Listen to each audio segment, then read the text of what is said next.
Welcome back to SaveThe World. This is Tommy Vietor. Thank you guys, as always, for tuning in. The subject of today's conversation is the fact that right now, as I speak, 20 million people in 4 countries are at risk of starvation. The UN is calling this the worst humanitarian crisis since World War II. But despite those staggering numbers, those frightening descriptions, in opinion polls, only 15% of Americans are actually aware that this crisis is happening. And, I don't raise that to blame anyone. It's not their fault, because this has also been called the least reported but most important major issue of our time. So I want to do my small part to address that information gap today in my conversation with David Miliband. David is the president and CEO of the International Rescue Committee. You've seen him before. He was United Kingdom's Secretary of State for Foreign Affairs and a member of Parliament for a very long time. He's a brilliant guy. And in our conversation, we talked about the fact that the small silver lining here is that this famine isn't because of forces outside of our control. This is not the weather. This is not an act of God. A lot of this suffering is a direct result of wars and conflicts that can be ended. So we spent our time talking about what's happening and what we all can do financially, politically, to help people who desperately need it. So I hope you'll share this episode with your friends, because there's some good news in that poll I referenced earlier, which is the fact that once people learn about this crisis, especially young people, they care a lot and they want to help.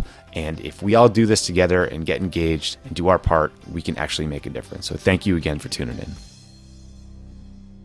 David Miliband, thank you so much for joining me here today in lovely Burbank, California. Thank you, Tommy. It's good to be with you. I really do appreciate it, because this is a crisis that you've been spending a lot of time working on that I think has not gotten a lot of coverage. So let's start with some facts. 20 million people are at risk of starvation in Yemen, Somalia, South Sudan, and Nigeria. The UN has called it the worst humanitarian crisis since World War II. What happened? How did things get so bad so quickly? So 4 countries have been consumed by growing levels of violence.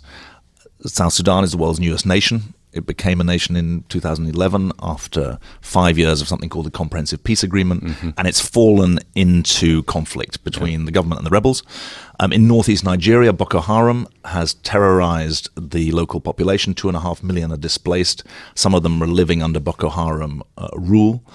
The third country, Somalia, you and some of your listeners will know well, a 30-year civil war, essentially, and grave difficulties of humanitarian organizations like our own trying to get help to people. And then Yemen has crept up on people, I think. It's 25 million people in the country, 20 million of them in humanitarian need, 90% of them dependent on food that comes through the Hodeidah port, which is under threat of bombing from a Saudi-led coalition, but including the US. Which the US supports. Which the US is supporting, a bombing campaign that's been going on for 2 years against a so-called Houthi rebel movement, which now has Iranian backing. So the facts are that famine is being declared for the first time in 6 years in South Sudan. It's being threatened for 20 million people, and all of these are man-made famine threats because of war and violence. And in that sense, they are the, if you like, the tip of the iceberg of a global situation in which war and displacement is consuming more people, 25 million refugees, 40 million internally displaced in places like Syria, as well as the places that you've mentioned. And I think 3 things are going on, essentially. One is that a growing number of states, places like Yemen and South Sudan, are unable to contain political and ethnic and religious difference within peaceful boundaries. Secondly, the international system is at best weak and divided, and at worst complicit in the growing violence. And third, and very difficult to talk about, growing numbers of Muslim majority countries are riven by violence, Afghanistan and Syria, but also Muslim minorities in places like Central African Republic or in Burma, Myanmar, are being terrorized by the local population. And so that's why the UN is talking about the gravest humanitarian catastrophe since World War II. Can you define the term famine? Yeah, famine is what's called level 5 on the international definitions of food insecurity. And famine means that there's a threat to your life from lack of food. And of course, the thing that you understand, I was in South Sudan just last month, lack of food doesn't get you, ill health will get you. Right. And that's why we in the International Rescue Committee always try and bring our health and our nutrition programs together, because in the end, you've got to staunch the illness as well as provide the food, the plumpy nut that actually keeps people alive. Right. I mean, I think people in the United States, well, we're talking a lot about Africa today. I mean, and I think very little makes the news in the United States. It's about Africa generally, despite the fact that it's a continent. It has, incredible economic stories, incredible challenges in places like Somalia and in other places you mentioned. What I think is so stark about this crisis is that this isn't just the result of drought or natural disasters. This is a man-made famine. I was hoping you could help people understand that, because I think when we think about ways we can help as individuals, I want to figure out not just how we can donate money and assistance, but also if there's political pressure we can put on governments to try to stop some of these conflicts. Well, I think that's a really important point. It is the first time in 6 years that the UN have declared a famine. A famine doesn't get thrown around easily in the technocracy and in the bureaucracy. And these are clearly linked to civil wars. Yeah. And what's happened since the end of the Cold War is that the number of civil wars has grown precipitously and their length has grown as well. And in a way, the Cold War was this organized standoff in which most countries went to one side or the other, but a large number were neutral as well. I mean, the Group of 77, the G77, was created in the middle of the Cold War for countries that would remain neutral. But it was an organized standoff. What you have at the moment is a disorganized world, essentially, where there are, some people say it's a leaderless world. In fact, there are lots of leaders and lots of them are doing their own thing, and the international system is not holding them within laws even of war. Right. And that's why civilians are being targeted. That's why aid workers are being targeted. That's why food is not getting through. And that's why the laws of war that were established after the Second World War are not being upheld. Yeah. And that's why bombing campaigns are hitting civilians, whether in Yemen, where half the hospitals have been knocked out, previously in Sri Lanka, in the Jaffna Peninsula, when Tamils were targeted, in Syria. My own organization had 8 hospitals bombed last year. Wow. And that's why when I talk about a weak and divided international political system, the second reason why this is happening, that's what happens. Right. If you're not upholding international law, then new depths are plumbed. And my experience is that when depths are plumbed, they cannot be unplumbed. Right. Sorry to speak in such an ugly way about it, but I think it's serious. And that's why your point about political pressure, I have actually been struck on the Yemen issue, how senators actually on the Republican side as well as on the Democratic side have been willing to call out what's going on in Yemen, because the truth is it's not quote unquote working. Yeah. There isn't a winner in the Yemen war. And I actually attended a meeting that was called by Saudi and other foreign ministers at the UN nearly 2 years ago, where they were saying, look, we've got to have a political settlement. Right. I know it may have become a cliche, this quote-unquote political settlement point, but I think it's really important. Wars rarely end, civil wars rarely end with one side quote-unquote winning. They end when there is a political agreement to share power. And look, there's relative peace in Lebanon because after 15 years of war, they decided that every community would have a stake in the political system. Yeah, I think that our inability to get a political solution has been the hallmark of conflicts in Afghanistan and more recently Iraq, or again in Iraq. But I guess back to Yemen, I spent so much time in meetings and conversations about Yemen when I was at the White House and on the NSC. A lot of those policy discussions were run by a guy named John Brennan, who was head of counterterrorism and Homeland Security for Obama. And, I know John well. He deeply cared about the situation in Yemen. He cared about the people. He loved the country. He'd spent time there. But he's an Arabic speaker, I think, as well. Yeah. I mean, now and he he's went a to real run public servant. Yeah. But it's interesting that, the framework for so many of those conversations were about Al-Qaeda and counterterrorism. But when you look at the situation now, there's 20 million people need humanitarian aid. 330,000 are suffering from a cholera epidemic. Mm-hmm. It's a humanitarian disaster and a tragedy. And like you were talking about earlier, there are these Houthi separatists who are backed by Iran. You have the Saudi government backed by the U.S. and other Gulf states leading a coalition against them. In the middle of it all, just to round out the nightmare, we have Al-Qaeda. Can humanitarian aid and assistance help in Yemen, or does the international community need to do more to intervene? You need both. I mean, the truth is we've got a team of Yemenis. I mean, one of the things about international humanitarian aid organizations that people don't understand is that they think it's Western aid workers jetting in for 6 weeks and then a week's R&R. No, we have a Yemeni-based team. There's about 150 of them. They're working in 9 provinces. And I defend humanitarian aid, which is independent, impartial, and really is about helping people survive whatever side of the conflict they are on. Equally, I don't think we should be afraid to say you need more than I don't like to call it band-aids, but you need more than humanitarian intervention to keep people alive. Mm-hmm. You need a political engagement, political and diplomatic engagement. And Yemen's tragedy for a long time has been that I used to be a member of parliament in the UK, and as it happens, my constituency had the oldest Yemeni community in Britain. I represented a seafaring constituency called South Shields in the northeast of England, and in 1894 a group of Yemeni merchant seamen came to South Shields, and they never left, and their descendants are still there. They're part of the community. I've never been to Yemen, tragically, myself, but this is a country that has always been the victim of other people's wars. It's a bit like Lebanon in a way. It's also a country that has strategic value. If you look at a map and you see where Aden is, you can see why it's got strategic importance. And I think that John Brennan's concern with the anti-terrorist element is completely understandable. I mean, that was his job, and it's right to see Al-Qaeda in the Arabian Peninsula as part of this equation. But what's going on at the moment is not just a fight against Al-Qaeda. It's a much broader argument, which I'm afraid the Iranians are tweaking the Saudi tail. Mm-hmm. The Emiratis have lost over 50 soldiers for the first time ever. But I don't see a political settlement any closer, and I think you have to ride both horses, both the humanitarian horse and the political diplomatic horse. More nerdy foreign policy coming up on Pod Save the World. Pod Save the World is brought to you by The Great Courses. With so many historical moments happening right now, it's important to know the details of how we got here. That's why you should check out The Great Courses Plus.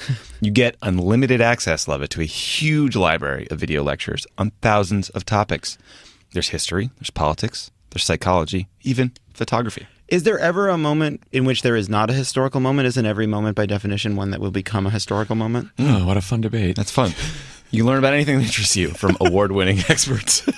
I just want the Pod Save the World people to know that today people were pretty rough on me during the shows. We recommend the course, Masters of War, History's Greatest Strategic Thinkers. Andrew Wilson, a professor of strategy and policy at the United States Naval College, explores the subtleties and complexities of war by examining the theories of key historical strategists and provides valuable insight into the challenges and issues facing our current war on terrorism. The episode on Jared Kushner was pretty good. Do you think that they just like sit in the situation room and play these Great Courses Plus for Donald Trump when those are the meetings? Stream this or any lectures from the Great Courses Plus from your smartphone, tablet, laptop, TV, or download the videos to watch offline. Right now, the Great Courses Plus is offering our listeners a full month of free video lectures when you sign up using our special URL, thegreatcoursesplus.com/crookedworld. That's thegreatcoursesplus.com/crookedworld. Start your free month trial today. Sign up at thegreatcoursesplus.com/crookedworld. A better way to learn. Pod Save the World is also brought to you by Movement Sunglasses. You guys know Movement. Their watches are on our wrists. They reinvented the watch business by selling directly to you. They screwed over countless middlemen with over 1 million watches sold to date. Well, you know what, guys? They're in the sunglass game. They did it again. What time is it, middlemen? Except this time with sunglasses. Time to get owned. They were tired of having to pay for cheaply made throwaway shades or overpriced designer sunglasses. So they said, screw it. We're going to make our own. Starting at just $70. Movement sunglasses are start at $70 with the option to upgrade to polarized. Those overpriced designer brands will run you upwards of $200. Movement figured out that by selling online, they cut out that middleman, the retail markup, and provide the best possible prices. These are high-quality, premium acetate frames. No cheap plastic here. You got to see them. They look great. I love it. Acetate sunglasses I've been waiting for. I'm sick of these non-acetate frames. You can get classic, you can get trendy. Don't let them touch my face. Round, what is this? Is this acetate? Aviator, it better be. Mirrored, polarized. For him and for her, you can get the perfect pair. Get 15% off today with free shipping and free returns going to mvmt.com/crookedworld. That's mvmt.com/crookedworld. Now check out their sunglasses. Love it. Actually wears them all the time. He left them at John's house. He was very upset about it. I wear them all the time. Join the movement. End of ad. There's been this major leadership change in Saudi Arabia recently. I have zero clue about what the implications could be. Do you think that, is there any hope we can take from that? Is there any thing you've seen so far? There are two things that I would note from the outside. One is that there is a lot of substantive and important talk about, quote unquote, modernizing the Saudi Arabian economy. And I don't think one should dismiss that. I mean, there is a globalized middle class in Saudi Arabia that sees the way of the world and is part of the world, and frankly that is the hope for a lot of people, and now the Crown Prince represents a lot of that.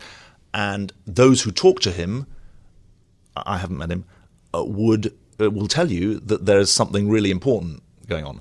Then there's a second thing, which is how does Saudi Arabia fit into a new Middle East? Right. And that's a different story. Right.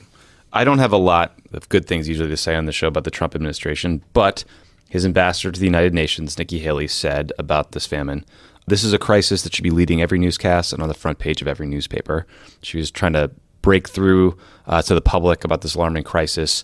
8 humanitarian agencies have come together for the first time ever to launch an appeal asking Americans to help them fight famine, but it doesn't seem like we're there yet. The international community, I read that we've gotten less than half of $6.27 billion that's needed to head off the famine. 35% only. 35%. Less than 20% of Americans know that a famine has been declared. Right. Well, which is another interesting thing. You did some polling where 15% of Americans are aware that this is happening, but once they learn about it, it shoots to the top of their priorities list. Well, certainly for millennials, 78% of them say they want to do something. It becomes top of their priority list. Our hope is that the younger generation and their grandparents, interestingly enough, who are the next part of the population who turn knowledge into concern, that's the hope. And we, in the UK and elsewhere, the aid agencies have structures for joint appeals. In the US, that's never existed. So for the first time ever, 8 agencies, including the IRC, have come together to say, look, this needs global attention, but it needs American attention. And we've got our work to do. Right. Because in the media cacophony, Yemen, northeast Nigeria can seem too far away to care. My point is that there's an argument for the heart and an argument for the head. The argument for the heart is literally your money is going to save lives. I mean, there couldn't be anything more heart-rending than that. But strategically, if Yemen, northeast Nigeria, Somalia go to hell, that has implications in an interconnected world. Don't tell me that there isn't a geostrategic argument as well as a humanitarian argument. Right. Look at Syria. Exactly. Now, and don't tell me that an America which turns its back on significant parts of the Muslim world doesn't give an easy argument for people to whisper in the ears, look, America will never have your back, but we, some extremist group, will. Right. So if you're listening, what should you do? What can I do right now to help? I mean, the best thing, the Global Emergency Response Coalition, go to the website, donate. Okay. Because that will make a difference now. And you've got 8 agencies who've got people on the ground. And frankly, we can do more if we have more money. So donate today. Donate today. Please go to Global Emergency Response Coalition and donate. Second thing that I think is important is that the voices of young Americans who want to continue to enjoy the blessings of globalization, who want to enjoy the blessings of an open world, need to say that this country, I now live and work in New York. The International Rescue Committee was founded by Albert Einstein in New York in 1933 when the world needed America, and it didn't get American help for another 9 years. Use your voices to say to people in Congress on either side, and frankly, it's important to make this argument to Democrats, because I can tell you from the UK, there'll be an argument to Democrats to say, look, focus on the home front, forget all this foreign stuff that you care about. Make the argument to Democrats or Republicans that you cannot have the blessings of globalization unless you're willing to bear the burdens of globalization. And one of those burdens is to provide international leadership on diplomacy, on aid, on international humanitarian law. So I worked on the NSC. I was a spokesperson, and I worked on campaigns where the goal is to try to move public opinion, sell an argument. If you're a millennial who learns about this issue and you care a lot, and you have to make the case to your 55-year-old dad who maybe doesn't care quite as much, what's the best argument? Like, how do we root this conversation in facts and values? As you said, don't feel far away or don't feel removed from us. Well, I think that a dose of humility from me, if I was so clever, maybe I'd still be in politics, if I was so good at selling the argument. Politics is not rational. We've learned that. I think that 2 things are really important. You say to your 55-year-old dad, who are we? The generation of, if you're a millennial, your grandparents' generation saved the world. Yeah. Appropriate given the title of this podcast. And I think it's right to say, who are we? In a world where Uganda $962 per head per year is welcoming 1 million refugees, who are we to say we can't have 85,000, which was the minimal number that President Obama allowed to come in this year? So the first argument is, who are we? Who are we to say that when average income in the US is $57,000 a year, however pinched the circumstances are, that we're not able to support people who've got literally nothing? But the second argument, I think, is that in a connected world, which millennials are enjoying, we will not be able to maintain that connected, open world if we do not guard the global commons, if we do not stand up for international humanitarian law. And I think there is an argument that the open economy will not be maintained if we have closed politics. I've said before that the danger is that the fourth quarter of the 20th century was defined by pulling down walls, and the danger is that the first quarter of the 21st century is about putting walls back up. And I don't just mean the physical wall that is going to exist in President Trump's mind, higher and more beautiful between North America and South America. I also mean, there's an amazing quote from Willy Brandt, who was the mayor of Berlin at the time of the Berlin airlift, who became Chancellor of West Germany. He said, walls of the mind can sometimes last longer than concrete walls. And that's a danger too. So there's a fight on to make sure that the first quarter of the 21st century is not defined by building walls, both of the mind and in reality. You made the point in a recent speech where you talked about how the cost of keeping a refugee out can be much greater than the cost of allowing one in. Can you talk about what you meant by that? So I represent an organization I lead an organization which was set up to help refugees and displaced people. And we help them in two ways. One, we give humanitarian aid in countries like Jordan that has 650,000 refugees, in countries like Uganda that has 1 million, countries like Turkey, 2.7 million. But we also say that America's determination to be a leader in refugee resettlement, allowing 85,000 people to come in, has substantive value because 85,000 lives are changed. They're given the chance to start a new life. But there's also a symbolic benefit, that a message goes out that this is a country that's not going to turn its back on people who are suffering persecution, whether they come from Cuba or Russia or Syria or wherever.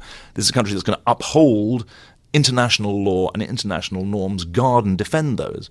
And my argument would be that the cost of allowing them in, actually, people who know the price of freedom will defend it to the death. You've got 3,500 Muslims in your American military. You've got refugees who've made their lives here and become Secretary of State or founded Intel in the case of Andy Grove, who are incredible contributors to this country. So I don't like to think of refugees arriving simply in terms of cost. Right. But if you keep them out, you don't have to take my word for it. Former CIA directors have said, if the word goes out that we're keeping you out because you're a Muslim, then that has long-term strategic cost. It actually hinders the fight against international terrorism. Yeah. Shows up in a lot of propaganda. You know, I try not to be too partisan on the show, but it's hard for me not to just sort of state the fact that when you see the State Department getting gutted, when you see foreign assistance by the United States getting gutted, or at least proposed to be gutted, that's going to have an impact not only on the ground, but in the cost of abdicating our leadership on these issues.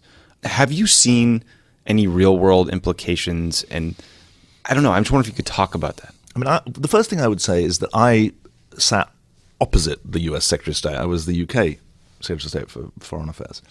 And the quality of your diplomacy is undoubtedly matters. You set the benchmark for global attitudes and engagement.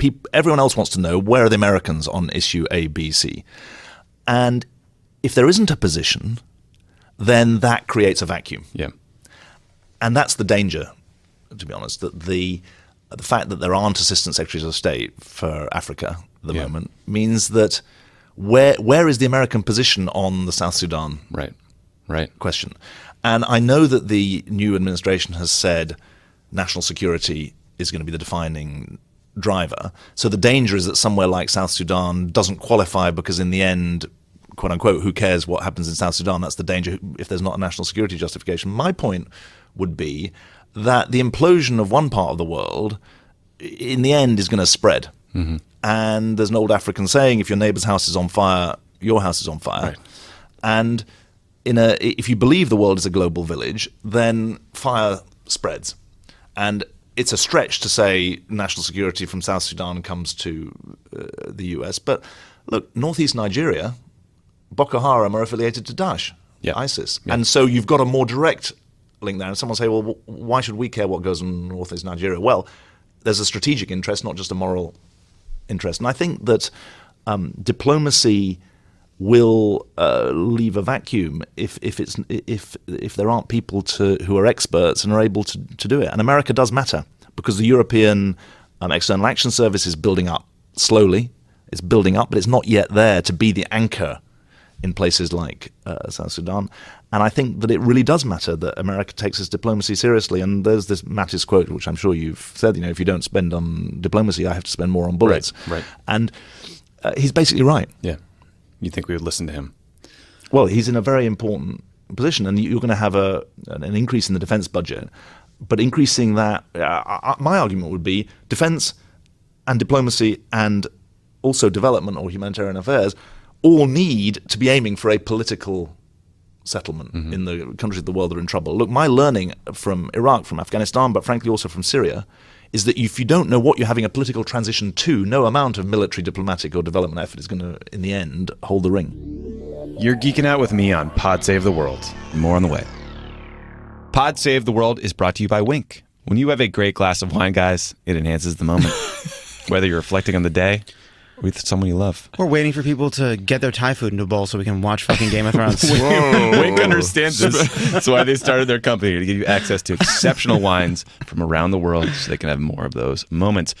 Go to trywink.com, trywinc.com, and take a brief palate profile quiz. And Wink will recommend distinct and interesting wines customized to your taste, shipped directly to your door every month. Did you take the palate quiz, Tommy? I did. And what'd you get? How'd you score? B plus? Did you get an A? Yeah, I failed. Did you pass? They sent me a bunch of really good stuff. Wow. None of your time is wasted running to a store. No time is spent guessing what wine you like, because Wink bases the wines they send you on your taste preferences. And they will introduce you to new, rare, even custom wines that are not available anywhere else and tell you the story about each one. Join for free, skip any month, cancel anytime. They have a 100% satisfaction guarantee, so you never pay for a bottle you don't like. Right now, Wink is offering listeners $20 off your first order when you go to trywink.com/crookedworld. They'll even cover the cost of shipping. Wowza. Holy something.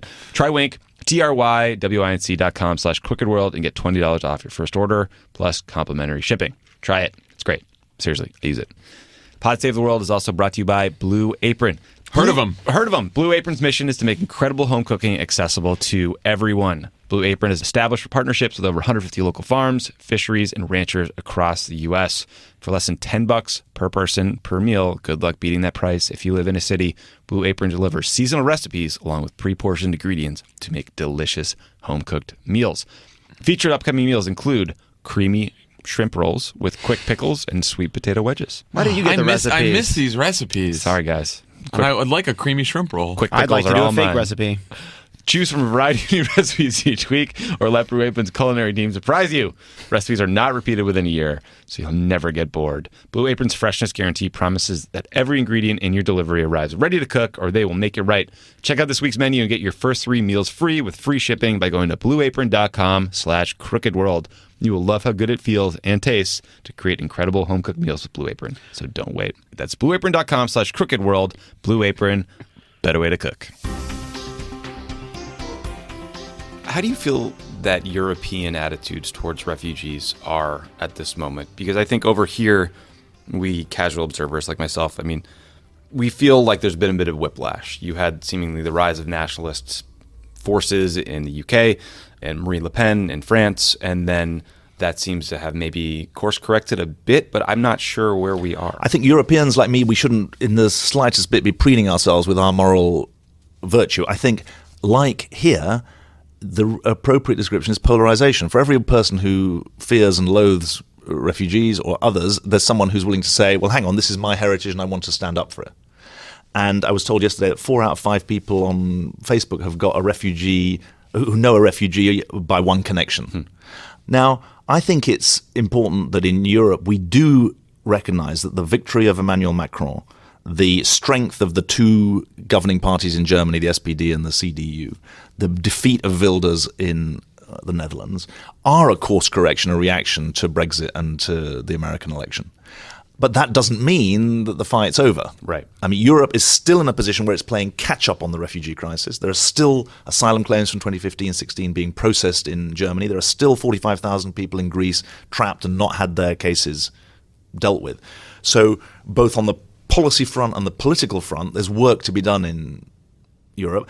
And as long as there are wars multiplying and raging in the Middle East and North Africa, look, at the moment, there are people fleeing from Yemen to Somalia, for God's sake. So as Europe's proximity to the Middle East and North Africa means that as long as those wars are multiplying and raging, it's always going to be on the front line. Right. I mean, do you think that what's happened in Syria has opened up something that we will not be able to? Is this a decades-long process now? I mean, I really fear so. The Lebanese civil war went on for 15 years. The Syrian war, we're now in year 7. I think that the wounds are so deep. The ethnic and religious sorting, has been so great. Frankly, the expulsion of people, 5.5 million refugees out of the country, 7 million internally displaced inside Syria. It's hard to see Assad winning and gaining control of the whole country. Equally, it's hard to see how the country is going to be governed by him. Yeah. Or what institutions will be left to be governed. Yeah, and if you talk to people who've lost brothers, sisters, husbands in unspeakable killing, never mind chemical weapon attacks and barrel bombings, they hate him with an absolute vengeance, and you can understand why. I also heard you talk about the role of climate change in exacerbating some of these crises. Can you talk about that? And is that an argument people should be making when they're pushing for climate change regulations or reforms? I mean, I think one has to be cautious about talking about climate refugees for 2 reasons. One, a refugee is someone who has a well-founded fear of persecution. Right. And so one of my jobs is to try and defend the integrity of the refugee, because although there are grey areas, you have to say that someone who is forced out of their country because their bakery in Damascus is bombed has a different set of rights in international law and a different set of responsibilities applying to states than someone who wants to go and join their cousin because they want to go to university or have a better life. Right. It's not that one is good and the other is bad, it's that they're different. Yes. So I think beware of a climate refugee. Secondly, I think someone like Elizabeth Ferris, who's a real expert on the impact of climate on migration, would say, look, climate is unlikely to be a single causal factor. Climate may be an exacerbating factor. You use the word exacerbating, I think that's right. People can argue that the Syrian war, which we were just talking about, has some of its origins in the drought in the northwest of the country in 2008 to 2011, right. which led to a lot of urbanization and a lot of anger. And I think, though, one has to be careful about saying that climate on its own is a driver. What's evident is that climate change is already contributing to the incentives for people to move. I mean, if you talk to people in Niger, we've got staff in 30 countries, significant number of them undoubtedly affected by climate change. And so I think it's part of the argument. Funny enough, I did a TED talk in Vancouver this year, and Al Gore was kind enough to listen to it. I saw him on the way out, and he said, good talk, but you didn't talk about climate. And it's a fair, and then I said, well, I've only got 16 minutes, so give me a break. I tried to cover a lot, but it's a good point that he's making. Right. It's got to be part of the narrative, but I would issue those 2 warnings about how we cleave towards it as being an instant solution. Yeah, it's I in part raised it because I watched his movie last night, and he talks about climate as it relates to Syria. I do think, having sort of lived every moment of the Arab Spring and the initial hope and then the utter chaos since, there were a lot of factors at play there. My last question for you is, this is not an issue that you came to recently. I believe before you were born, you cared about refugees. Can you talk about a little bit your family and personal experience? So my dad was refugee from Belgium to Britain in 1940. My mum survived the war in Poland and came to Britain as a refugee in 1946. So the first refugees I ever knew were my parents. And so at some level, this is blood and spirit. And when I came to the International Rescue Committee in 2013, obviously there were significant push factors from election defeats in the UK in the 2010 elections. But there were 3 reasons, really. One, I thought that issues at the border of foreign policy and humanitarian policy were some of the most challenging questions. How do you get education into parts of Afghanistan? How do you deliver humanitarian aid in Syria? How do you negotiate your way through the balance of values and independence and neutrality that exists in war situation. Secondly, I thought that the IRC had potential to really be a leader of the humanitarian space because it's unique in being both an international aid organization and a refugee resettlement agency. But then thirdly, some of my personal story felt I was closing a circle by doing something for not exactly my descendants today, but people who are suffering in a similar way. And I think that one of the things I've learned is that it's not very British, but you've got to be better to talk about how your own personal story fits in. It helps place people. And the great tragedy of the refugee crisis is it's so big and so complicated that people think nothing can be done. Right. And I always say to people in America, look, you can volunteer at your local IRC office because there's a refugee arriving today, even with the restrictions that are being actually they're probably not arriving today because we're in the middle of the 120-day ban, but there would have been until the Supreme Court, and actually those with a bona fide relationship, right. Which now includes grandparents. God help us that we're in a world where you have to prove that a relationship with your grandparent counts as bona fide. So there are refugees arriving into the US. Your voice is needed. Your international humanitarian agencies are working overtime to try and narrow the gap between need and provision. And there's a battle on for what role Western countries play in the global system. And I think it's really important. If you care about social justice at home, you have to care about social justice abroad. And that is something that I think needs to be argued for and fought for, because if you don't make the argument, you lose the argument. Yeah.